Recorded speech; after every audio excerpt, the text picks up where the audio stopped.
볼까요? 전도서 2장 1절에서 11절 말씀입니다. 우리 한 절씩 저하고 교독해서 읽도록 그렇게 하겠습니다. 전도서 2장 1절에서 11절입니다. 나는 내 마음에 이르기를 자 내가 시험 삼아 너를 즐겁게 하리니 너는 낙을 누리라 하였으나 보라 이것도 헛되도다.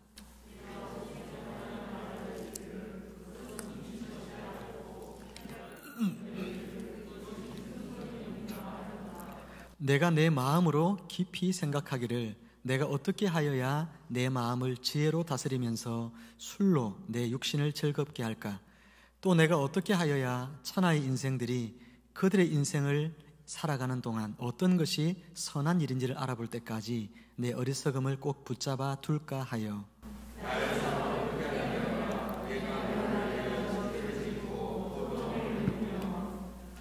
여러 가지 동산과 과원을 만들고 그 가운데에 각종 과목을 심었으며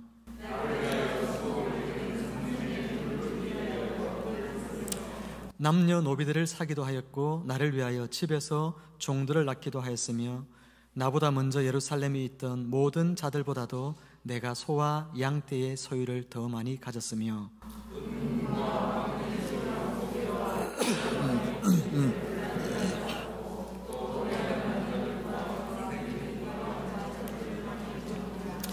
내가 이같이 창성하여 나보다 먼저 예루살렘에 있던 모든 자들보다 더 창성하니 내 지혜도 내게 여전하도다.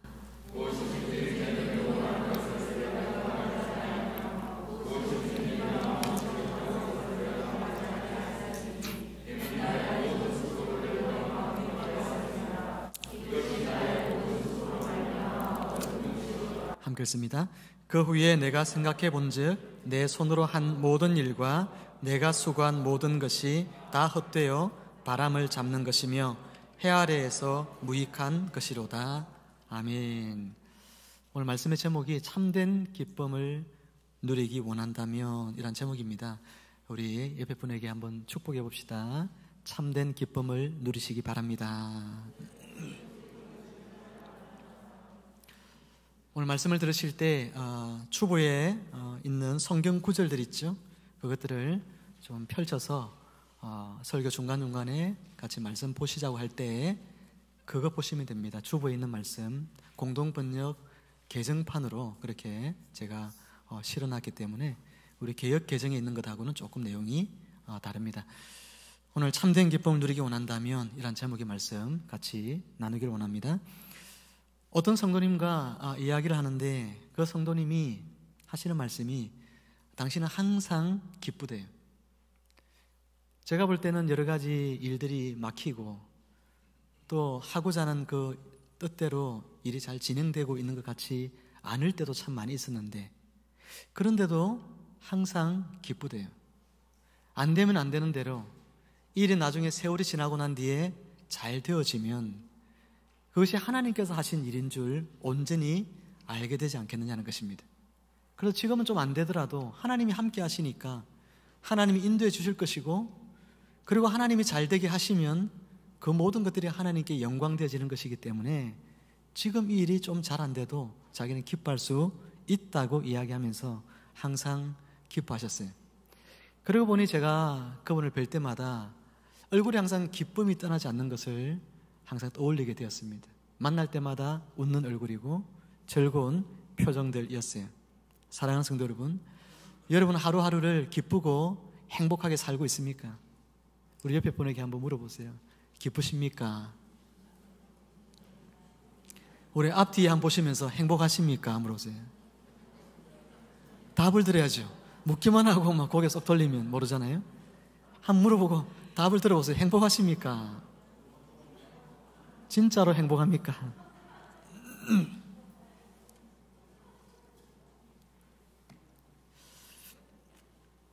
어떻게 하면 여러분 사람이 기쁘고 즐겁고 행복하게 살 수 있을까요? 오늘 말씀은 그 물음에 대하여 우리에게 답을 줍니다. 모쪼록 오늘 말씀을 통해서 저와 여러분들이 참된 기쁨이 어디서 오는지 그리고 어떻게 하면 그 참된 기쁨을 누리며 살 수 있는지 그 비밀을 깨닫고 여러분의 삶이 하루하루가 기쁨으로 수놓아지기를 주님의 이름으로 축원합니다. 많은 사람들이 그러하듯이 솔로몬은 하늘 아래에 살아가는 인생이 덧없다는 것을 잘 알고 있습니다. 덧없는 인생이 어떻게 하면 행복하고 즐거울 수 있을까? 사람들은 늘 고민하죠. 솔로몬도 그런 고민을 했습니다. 그래서 자기의 삶 가운데서 몇 가지 일들을 시도해 보기로 결정을 합니다. 지난 시간에 우리가 이야기했던 것 한 가지, 오늘 이야기할 것 두 가지를 시도를 하게 되는데, 지난 시간에 우리가 무슨 이야기를 했냐면 지식과 지혜를 많이 쌓는다고 해서 인생이 행복하지는 않다는 것. 여러분, 세상 살면서 우리가 얼마나 많이 배우고 얼마나 많이 또 알아갑니까? 그러나 그것이 사람에게 진짜 행복을 주는 것은 아니라는 것을 지난 시간 통해 배웠는데, 오늘은 두 가지 이야기를 합니다. 솔로몬의 두 번째 실험은 뭐냐 하면 바로 그것입니다. 향락과 술, 그리고 여자에 빠져 살아가는 것입니다. 1절은 이렇게 말씀하고 있습니다. 향락에 몸을 담가 행복이 무엇인지 알아보았더니. 솔로몬이 어디에 몸을 담갔다고요? 향락에, 쾌락에 자기의 몸을 담가 보았다, 그렇게 이야기하고 있습니다. 3절에서는 줍어보시면 됩니다. 3절에서는 나는 술에 빠져보기도 하였다 그랬죠. 향락에 몸을 담그고 술에 빠지고, 그리고 8절에 보니까 노래 불러주는 남녀 가수들과 수청들 여자도 얼마든지 있었다. 여러분, 솔로몬이 첩이 700명이죠. 본처가 300명, 부인이 도합 1000명입니다. 얼마나 솔로몬은 젊은 날에 향락과 술과 여자에 빠져 살면서 인생의 행복, 즐거움을 누리며 살려고 했는지 모른다는 거예요. 그런데 이런 삶을 살아보니까 어떻습니까? 그 결과 솔로몬은 행복했다고 고백하고 있을까요? 아닙니다. 그는 이 모든 일들이 다 헛되다라고 고백하고 있습니다. 2절 말씀에서 그는 이와 같이 고백하죠. 웃음이란 얼빠진 것이라 향락에 빠져보아도 별 수가 없었다. 여러분, 웃는 게 아닌 거예요.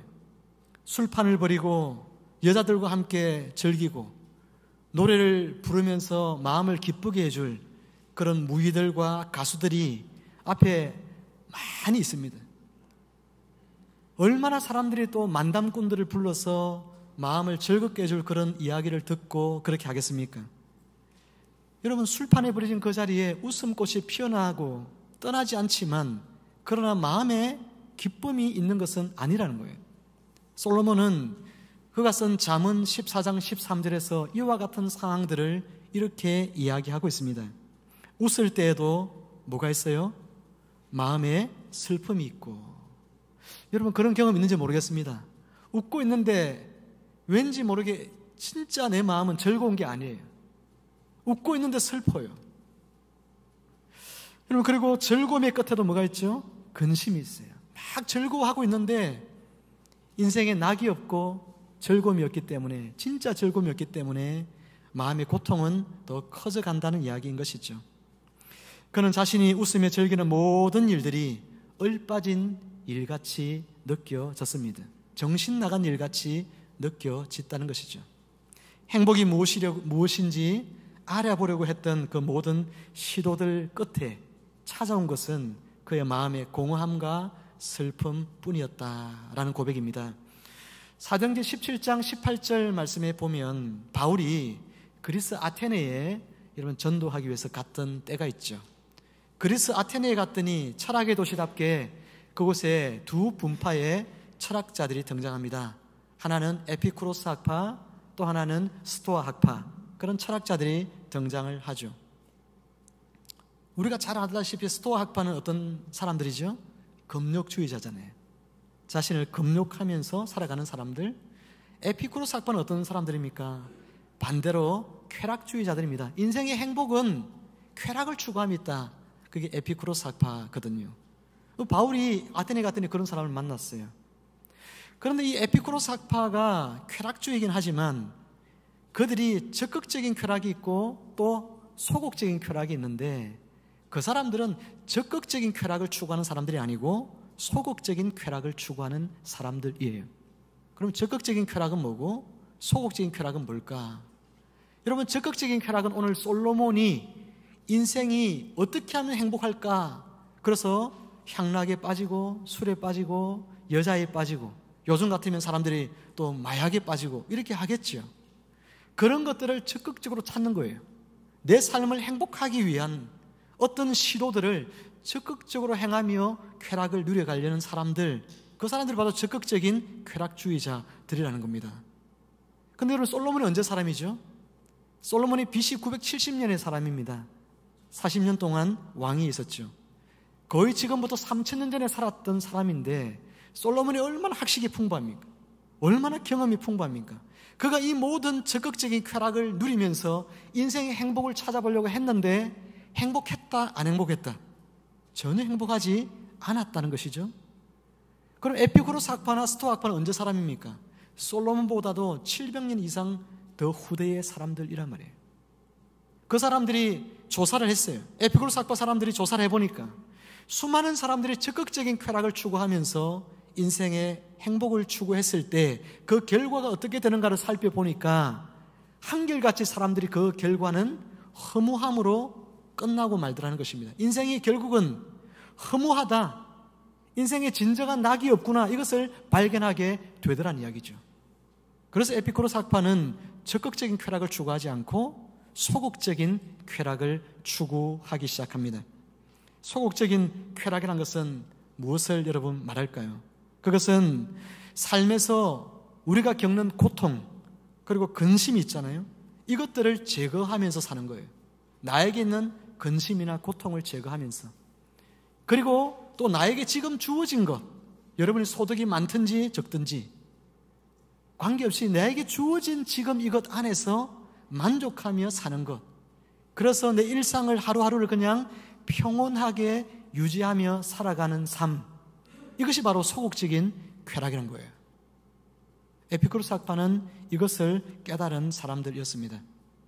사랑하는 성도 여러분, 솔로몬이 이렇게 술과 향락과 여자를 통해서 쾌락적이고 행복한 그런 삶을 살아보려고 했던 이런 실험들은 인간의 무고한 역사 속에서 수많은 사람들이 솔로몬처럼 그렇게 살아보려고 시도를 했습니다. 하지만 모두가 다 내린 결론은 에피쿠로스 학파가 내린 결론과 똑같이 그런 삶의 끝은 허무함만 남더라는 이야기인 것이죠. 그러니 이런 실험을 오늘 저와 여러분들도 한번 해보려고 시도한다는 것은 굉장히 어리석은 일인 것이죠. 사랑하는 성도 여러분, 세상에 있는 쾌락을 추구하지 마십시오. 세상의 술과 향락에 빠져서 그것을 통해서 나 인생을 행복하게 만들 것이라고 착각하면서 살아간 인생은 결국은 허무한 인생으로 끝나고 만다는 것, 이 진리를 깨닫는 여러분들 되시기를 주님 여러분 축복합니다. 어떻게 해야 그럼 인생은 참된 기쁨을 누릴 수 있느냐? 솔로몬은 나중에 결론 가서 이야기하겠습니다마는 하나님이 주시는 기쁨이 있는데 하나님이 주시는 기쁨, 즐거움을 하나님 그분 안에서 누리는 삶이 진짜 행복한 삶을 살 수 있다는 것, 나중에 결론 부분에 가서 다시 한 번 더 정리해서 말씀을 드리겠습니다. 솔로몬이 행하고 있는 세 번째 실험은 뭐냐면 이제 성공을 해서 큰 부를 누리며 사는 것이었습니다. 그는 큰 사업을 합니다. 대구를 짓고 포도원을 마련하고 동산과 정원을 마련하고 각종 과목을 심었다, 성경에 이야기하고 있습니다. 오늘 본문에 보면 솔로몬이 정원을 여러분 지었다 그렇게 말합니다. 정원을.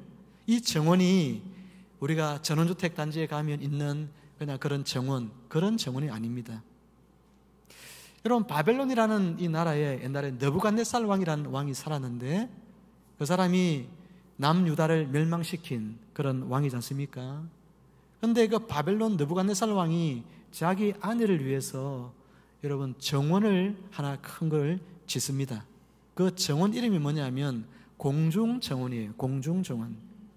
이 정원을 청청이 이렇게 지어가지고 정원을 저 멀리서 바라보면 정원이 땅에 있잖아요. 땅에 있는 것이 아니라 마치 공중에 달리 있는 것처럼 그렇게 보인다고 해서 공중정원인데 이게 세계 7대 불가사의 한 일 중에 하나라고죠. 많은 SF 영화, 공상과학 영화를 보면 이 공중정원을 모티브로 해서 많은 영화들이 제작이 되어졌습니다. 솔로몬이 말하고 있는 이 정원이란 건 바로 방금 이야기한 그런 걸 이야기하는 거예요. 바벨론에 있는 그 공중정원 같은 정원을 말하는 것입니다. 순천 정원 박람회가 있잖아요. 순천 정원 박람회장 가보면 그 프랑스 간에 가보면 베르사유 궁전 정원이 있어요. 코딱지만 하죠. 가보면 딱 코딱지만 합니다, 진짜. 베르사유 궁전에 가보면 얼마나 궁전이 크고 그 정원이 넓고 큰지 가면 입이 다물어지지 않을 만큼 크고 넓죠. 솔로몬이 말한 정원은 바로 그런 정원들입니다. 에덴 동산 전체와 같은 그런 정원을 지었다는 이야기는 뭘 나타내냐면 솔로몬이 왕으로서 성공했다는 걸 이야기합니다. 그가 얼마나 왕으로서 대단한 업적을 쌓은 왕인지, 얼마나 그가 탁월한 왕이었는지를 드러내주는 것이 대궐의 궁전의 크기와 그리고 그의 정원의 크기가 그것을 말해주고 있다 하는 것입니다. 사랑하는 성도 여러분, 솔로몬은 이처럼 인생에 누구도 맛보지 못한 큰 성공을 거두었고 어떤 왕들도 이루지 못한 업적을 이루었습니다. 그리고 수많은 영화를 누리게 되었죠. 10절 말씀에 보니까 그렇게 말하고 있어요. 보고 싶은 거 다 보고 누리고 싶은 즐거움을 다 누려보았다고 이야기를 하고 있습니다. 여러분 중에 보고 싶은 거 다 보고 누리고 싶은 거 다 누려보았다라고 말할 수 있는 사람이 우리 가운데 누가 있을까요? 그런데 그런 삶을 살면서 솔로몬이 느낀 감정은 뭡니까? 허무함이었다는 거예요. 우리 개역개정 성경으로 11절 말씀을 같이 한번 읽어보도록 할까요? 11절입니다. 우리 주보에 같이 한번 볼까요? 주보 있죠? 11절 시작. 그러나 내가 이 손으로 한 모든 일을 돌이켜보니 모든 것은 결국 바람을 잡듯 헛된 일이었다. 하늘 아래에서 하는 일로 쓸만한 것은 하나도 없었다. 여러분, 다 돌이켜보니까 바람을 잡듯이 허무한 일이라는 거예요. 어떤 소설가가 이런 유명한 이야기를 남겼습니다. 성취란 삶의 실정의 시작이다. 실정이죠. 실정한다. 삶의 실정의 시작이다. 무슨 이야기냐면 성취를 이루었는데 그 다음부터 이제 뭐가 시작된다는 겁니까? 실정나는 삶이 시작되는 거예요. 다 이루고 나서 보니까 다 이루면 그 다음에는 그 이룬 성취를 누리며 살 것처럼 생각되잖아요. 그렇죠? 근데 다 이루고 누구도 갖지 못한 부를 이루고 성공을 거두고 나 보니까 그 다음부터는 삶이 실정나기 시작한다는 겁니다. 왜요? 이룰 것이 더 이상 없으니까. 인생은 그런 것이라고 말씀하고 있는 것입니다. 우리는 솔로몬이 실패해버린 성공을 통하여 부를 통하여 행복을 꿈꾸던 삶, 그런 삶을 추구하려는 어리석은 사람들이 되면 안 됩니다. 그렇게 살다가는 솔로몬처럼 우리 인생의 말미에 허무함만이 남는 그런 인생으로 전락하고 마는 것이죠.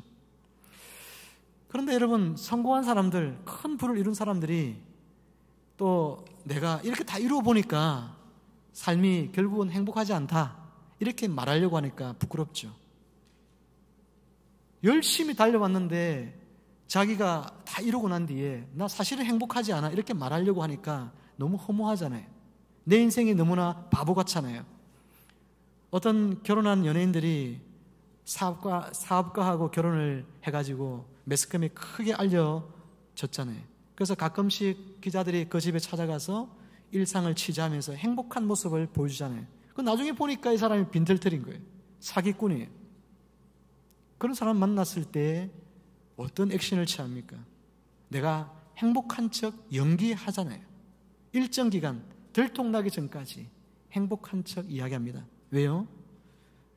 내가 이런 사기꾼하고 결혼했다는 것이 너무 부끄럽잖아요. 여러분, 여호와 신포도라고는 하는 그런 이솝 우화가 있습니다. 여호와 신포도. 여호가 지나가는데 포도나무 꼭대기에 굉장히 탐스럽게 익은 그런 포도 한 송이가 있었습니다. 그걸 따먹고 싶은데 올라갈 수가 없어요. 그래서 자기가 못 따먹으니까 사람들에게, 다른 여우들에게 뭐라고 하냐면 저 포도는 신포도야, 먹어봐야 맛없을 거야, 이러면서 초를 치는 거죠. 다른 여우들도 막 그냥 먹지 못하게. 어떤 목사님이 이 이야기를 재밌게 이렇게 이야기를 바꿨습니다.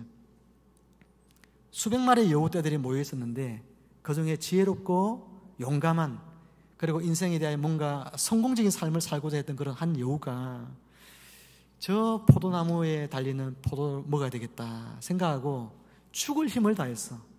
수많은 시간이 흘렀는데 결국은 저 포도나무 꼭대기에 올라가지고 포도를 먹습니다. 포도를 딱 먹어보니까 포도가 진짜로 신 거예요. 그래서 그 위에서 먹고 내려와서 다른 여우들에게 야, 이 포도 먹어보니까 너무 시더라, 이렇게 이야기해야 되는데, 이렇게 이야기하려니까 내가 지금 저 포도송이 따먹으려고 얼마나 노력했던 그것이 아깝잖아요. 그래서 뭐라고 얘기했어요? 너무 맛있어, 이렇게 이야기한 거예요. 이제 그 여우들 무리 속에서 이 여우는 아주 인정을 받았습니다. 성공한 여우. 저 포도나무 열매를 따먹은 우리 중에 하나밖에 없는 여우란 칭송을 받으면서 그렇게 살았는데 여우가 죽었어요. 죽고 난 뒤에 이 여우를 동경했던 또 다른 여우 하나가 끝끝내 그 나무에 올라가서 포도나무 열매를 따먹습니다. 맛있으리라 생각하고 먹어보니까 어때요? 시잖아요. 앞에 놈이 거짓말했던 거죠. 열받았지만 내려와서 앞에 여우가 거짓말했어, 이렇게 말하지 않고 뭐랍니까? 진짜 이 포도가 맛있더라, 이렇게 이야기한다는 거예요. 여러분, 이 이야기 속에서 우리가 뭘 깨닫습니까? 성공을 하고 다 이룬 것 같이 보이는 사람들이 그 이룬 것 같은 삶이 정말 행복하다, 이렇게 말하는 사람이 가끔 있습니다. 그런데 그 말하는 그 사람 내면을 가만히 들어보면 지금 이 여우와 똑같은 생각이 있다는 거예요. 사실은 다 이루고 난 뒤에 인생은 행복한 게 아니라 삶의 실정이 시작되는 거예요. 행복이 기다리고 있을 줄 알았는데 실정나는 인생이, 허무한 인생이 그 다음에 기다리고 있다는 것입니다. 사랑하는 성도 여러분, 우리는 솔로몬이 행했던 것처럼 또 수많은 사람들이 지금도 저 나무 꼭대기에 달리는 포도를 따먹기 위해서 앞다투어서 달려 올라가려고 하는 그런 수많은 사람들처럼 그런 어리석은 삶의 길을 가면 안 됩니다. 그거 따먹으면 좀 더 폼나 보이고 다른 사람들에게 뭔가 과시하고 드러내고 있는 체하고 성공한 모습을 비춰지는 것이, 그래서 다른 사람 나를 존경의 눈으로 바라보고 부러워하는 눈초리로 바라보는 것을 즐기려는 그런 어떤 삶을 살려고 하는 것, 이것을 우리는 내려놓아야 하는 것입니다. 그런 삶이 우리에게 행복을 주지 않기 때문에. 여러분, 그러면 참된 기쁨은 어디서 올까? 어디에 참된 기쁨이 있을까? 여러분, 빌립보서 4장 4절 말씀 같이 읽어보겠습니다. 시작. 주 안에서 항상 기뻐하라. 내가 다시 말하노니 기뻐하라. 여러분, 기쁨의 원천은 주 안에 있습니다. 예수 그리스도 하나님 그분 안에 기쁨이 있는 거예요. 바울은 지난 시간에도 말씀을 드렸지만 바울이라는 인물은 정치적으로도 굉장히 높은 위치에 있는 사람이었고 신분적으로도 로마의 시민권자고 재력도 상당히 있는 사람이고 그리고 바리새인 중에 바리새인이고 공부도 많이 한 사람이에요. 가말리엘이라는 당시의 최고의 서성 밑에서 배운 수제자였고 이런 인물이었지만 그러나 바울은 보통 사람들이 다 그 바울처럼 동경하고 그렇게 살기를 원했는데 바울은 거꾸로 그 삶을 다 내팽개치고 이것을 통해서는 행복이 없다는 걸 깨닫습니다. 그리고 예수님 믿고 예수님 안에서 살기로 결정하죠. 예수님 만나고 난 뒤에 그의 삶의 모습은 완전히 달라지기 시작합니다. 가난하고 굶주리고 여러분 매 맞고 핍박받고 얼마나 많이 여러분 고생하며 살지만 바울의 마음에는 기쁨이 떠나질 않았어요. 그래서 성도들에게 주 안에서 기뻐하라고 말한다고 했죠. 빌립보서를 쓴 지금 시점도 그는 감옥에 갇혀 있다고 말씀을 드렸습니다. 이런 빼앗기지 않는 기쁨, 누구도 흔들 수 없는 이런 기쁨이 어디서 왔습니까? 주 안에 있는 자에게 이 기쁨이 있는 거예요. 사랑하는 성도 여러분, 저와 여러분들이 주 예수 그리스도 그분 안에 머무는 인생이 되기를 주님의 이름으로 축복합니다. 주 안에 있는 인생이란 뭡니까? 주 그리스도 그분과 내가 연합된 인생을 말해요. 교제하는 인생, 함께 발을 맞추어 걷는 인생을 말하는 것입니다. 우리가 여행을 가면서 마음이 맞지 않는 사람과 여행을 같이 가면 얼마나 불편합니까? 그죠? 근데 나하고 마음이 맞는 사람과 여행을 가면 아주 화려하고 멋진 곳에 가지 않더라도 그냥 시골 한적한 길을 걸어도 행복합니다. 사랑이 불꽃처럼 타오르는 연인들이 손을 잡고, 그죠? 어디에 있은들 행복하지 않겠습니까? 주 안에 있다는 것은 바로 그런 거예요. 예수 그리스도 그분이 내 인생 가운데 찾아오실 때 내가 그 예수 그리스도를 나 인생의 중심의 자리에 모셔드리는 것을 말하는 것입니다. 그분께 나의 삶의 주도권을 내어드리고 주님이 이끄시는 대로 그분 손잡고 함께 걸어가는 것, 그것이 바로 주 안에 있는 삶이라는 것이죠. 우리는 주님 안에 거할 수 있습니다. 말씀을 통해서 주님 안에 거할 수 있고, 우리는 기도를 통해서 주님과 호흡하고 교제하면서 주 안에 거할 수가 있습니다. 우리가 예수 그리스도 그분 때문에 새로운 생명을 얻게 되었고, 예수 그리스도 그분 때문에 저 천국에 있는 줄도 알게 되었고, 예수 그리스도 그분 때문에 오늘 이렇게 하나님을 아련하고 만나는 이 자리도 우리가 아무런 장벽 없이 나와서 예배의 기쁨을 누릴 수 있게 되었지요. 이 모든 기쁨들이 바로 주 안에 우리가 있기 때문에 누리는 기쁨들입니다. 주 밖에 있을 때 우리는 오늘 장로님 기도한 것처럼 다른 이웃을 위하여 우리가 헌신하고 사랑하고 섬기고 돕고 그런 삶을 살지 않잖아요. 주 밖에 있는 사람들은요, 오늘 본문을 가만히 여러분 개역 개정으로 살펴보면 솔로몬이 이야기하는 인생의 즐거움과 행복을 위해서 거기 보면 전부 다 나를, 내가 이렇게 돼 있어요. 주어가 오직 자기 자신을 위해서 여러분 살아가는 것을 볼 수 있습니다. 모든 인생들은 행복을 위해서, 기쁨을 위해서, 자기 자신을 위해서 살죠.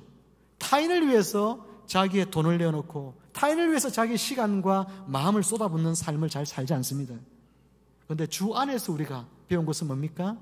주님이 나를 위해 당신의 생명을 내어주듯 내가 주 안에 있기 때문에 나 또한 다른 사람을 위하여 헌신하는 삶을 살게 되는 거죠. 그래서 그 삶 가운데 누리는 기쁨이 있는 겁니다. 이게 주 안에 있기 때문에 누리는 기쁨들인 거예요.